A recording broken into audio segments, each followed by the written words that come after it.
We should not participate. এটার একটা হওয়া দরকার। আপনার কাছে আরেকটু জানতে চাই যে কুমিল্লার 4 আসনে দেবিদ্বার নিয়ে যেটা হচ্ছে আর কি, যে ঋণ খেলাপি, তো ঋণ খেলাপির ইয়েতে বিএনপির প্রার্থী মুন্সি ওনার স্থগিত করা হয়েছে। বাট আমরা গতকালকে দেখলাম যে অনেক মিডিয়াতে বা সোশ্যাল মিডিয়াতেই বলি যে হাসনাত আব্দুল্লাহকে অনেকেই জয় ঘোষণা করতেছে বিনা প্রতিদ্বন্দ্বিতায়। তো এখানে কি আপনি মনে করেন যে এখানে কোনো পলিটিক্স হচ্ছে, যে এইভাবে উনি আবার আজকে আবেদন করেছেন হাসনাত আব্দুল্লাহ প্রার্থিতা বাতিলের জন্য, মানে এটা খুব বেশি বাড়াবাড়ি হচ্ছে কিনা কুমিল্লা 4 আসন নিয়ে? সাধারণত ঋণ খেলাপি লোকেরা একটু বাড়াবাড়ি করে, কারণ তাদের তো প্রচুর টাকা আছে, প্রচুর টাকা। আমি তো দেখতেছি এখানে দেখেন হাসনাত আব্দুল্লাহর যে এই মানে ক্যাম্পেইনের যে প্র্যাকটিসটা, পদ্ধতিটা, এটা আমি কিছুটা ফলো করছি। আমি এইটাও বলছি, যদি এই এনসিপির মধ্যে একটা ক্যান্ডিডেটও জিতে, সেটা খুব সম্ভব হাসনাত আব্দুল্লাহ হতে পারে, কারণ সে মানুষের সাথে মিশে গেছে এবং মানুষও তাকে অ্যাকসেপ্ট করছে। এখন এই ক্ষেত্রে যদি মঞ্জুরুল ইসলাম মুন্সি উনি যদি আপনার ঋণ খেলাপি প্রমাণিত হয়, তাহলে তো অলরেডি প্রমাণিত হয়েছে, উনি একটা অ্যাপিল করছে। এখন ওনার কথাটা আমি শুনছি সেদিনকে, যে বলছে যে আমি ব্যক্তিগতভাবে ঋণ খেলাপি না, আমার কোম্পানি ঋণ খেলাপি, সেই কোম্পানির উনি ডাইরেক্টর। এর থেকে উদ্ভট কথা, আমার কোম্পানির ঋণ নিছে, সে কোম্পানি থেকে আমি বেতন নেই, গাড়ি নেই, লভ্যাংশ নেই, কিন্তু সেই কোম্পানি ঋণগ্রস্ত হয়ে গেছে, কিন্তু আমি ঋণগ্রস্ত হই নাই। এইসব কাহিনী বলা তো ঠিক না। আমি মনে করব যে এই কুমিল্লা 4 দেবিদ্বারের আসনে আমি একজন ঋণ খেলাপি থেকে একজন জোড়াই যোদ্ধাকেই, আমি যদি ওখানে ভোটার হইতো ভোট দিতাম। আমি ঋণ খেলাপিদেরকে আমরা কোনো অবস্থাতেই করতে পারি না। আপনি দেখেন যে এই যে ইলেকশন কমিশন, এই যে সরকার, এই যে আলী রিয়াজ যে এত কিছু করলো, মানে সংস্কার, কিন্তু এই ইলেকশন প্রসিজার কোনো সংস্কার করলো না। অবাক কাণ্ড।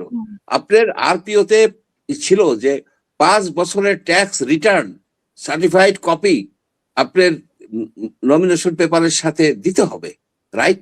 সেগুলো তো কোথায় ই করে অপশনাল করে দিছে। এমনকি এই যে আলী মজুমদার সাহেব যে রিকমেন্ডেশন দিছে, সে বলছে অ্যাটলিস্ট 1 বছরের মানে লাস্ট মানে ইমিডিয়েট মানে লেটেস্ট যে রিটার্নটা দিছে, সে রিটার্নটা তার সাবমিট করতে হবে। আপনি দেখেন যে ট্যাক্স রিটার্নে বাংলাদেশে যে তথ্যগুলি দেওয়া হয়, সেই তথ্যগুলি কিন্তু স্ক্রুটিনাইজ হয়। সেখানে ভুল দিলে সেখানে পানিশমেন্ট আছে, কিন্তু ট্যাক্সে আপনি ভুল তথ্য দিলে, ট্যাক্স আপনি সম্পদের হিসাব না দিলে ধরতে পারলে কিন্তু you are you will be punished.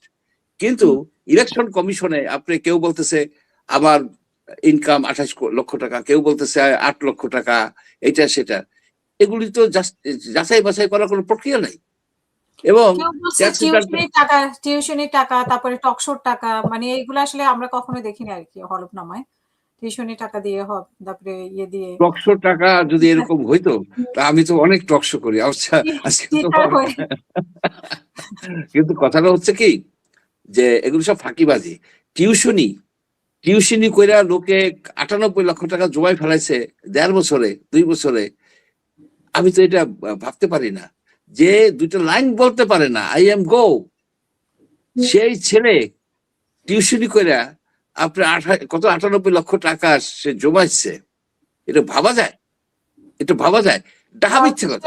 তাও তো সে তো মানে গুলশানে থাকে নাকি, তাহলে তার খরচ কই? মানে তার খরচ টিউশনের টাকা থেকে? সে বলছে যে গুলশানের আশেপাশে থাকে। একেবারে এই ইয়াং বয়সে যে ছেলেটা এত ধান্দাবাজ হইলো, সে মব ডাকাতদেরকে ধানমন্ডি থানা থেকে ই করে নিয়ে আসছে, সারাই নিয়ে আসছে। আমি তো মনে করি কি, যে এই লোক মব ডাকাতের উস্তাদ। মব ডাকাতের উস্তাদ না হলে মব ডাকাতদেরকে সারাই আনছে সেই থানার থেকে। এখন দেখেন যে যেসব কথা বলে, এই কথাগুলি সম্পূর্ণভাবে ধান্দাবাজি কথা, ধুরন্ধর লোকের কথা। কিন্তু এই ছেলে এত ধুরন্ধর হইলো কেমন এই বয়সে? That's the problem. ইয়াং বয়সে যদি তারা এই ধরনের কাজ কর্মকাণ্ড করে, তাহলে ভবিষ্যতে কি করবে? ভবিষ্যতে তাদের তো সামনে তো আরো পড়ে আছে, 50 বছর পর্যন্ত তারা এই ধুরন্ধর জেনারেশন, এদের প্রত্যেকের এই যে কথাবার্তা, এদের প্রত্যেকের কথাবার্তা। আপনারা দেখেন ফেনীতে যে টাকাটা পাইছে 13 কোটি টাকা না 10 কোটি টাকা, সে টাকা কোথায়? 10 কোটি টাকা বন্যার সময় সবাই দিয়েছিল।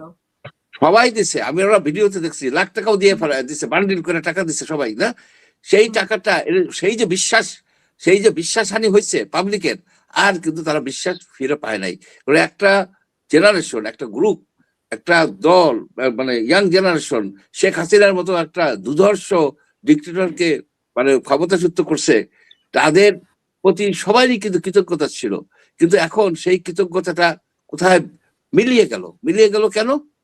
এই যে অর্থনৈতিক যে এটা করছে, অর্থনৈতিক, আপনার যদি আর্থিক ভাবে যদি কোনো লোক দুর্নীতিবাজ হয়, তাকে রাজনীতিতে তার থাকার কোনো মানে রাখাই উচিত না।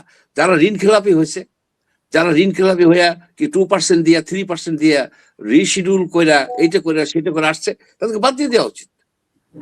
তাদের নির্বাচন করা দরকার নাই। তুমি তো ভাই তোমার একটা কোম্পানি চালাইতে পারো নাই, তোমার একটা কোম্পানি তুমি চালাইতে পারো নাই, ঋণ খেলাপি বসে আছো, তাহলে তুমি বাংলাদেশ চালাবা কেমনে, একটা মিনিস্ট্রি চালাবা কেমনে, বা একটা বড় অর্গানাইজেশন চালাবা কিভাবে? We don't need that kind of inefficient persons.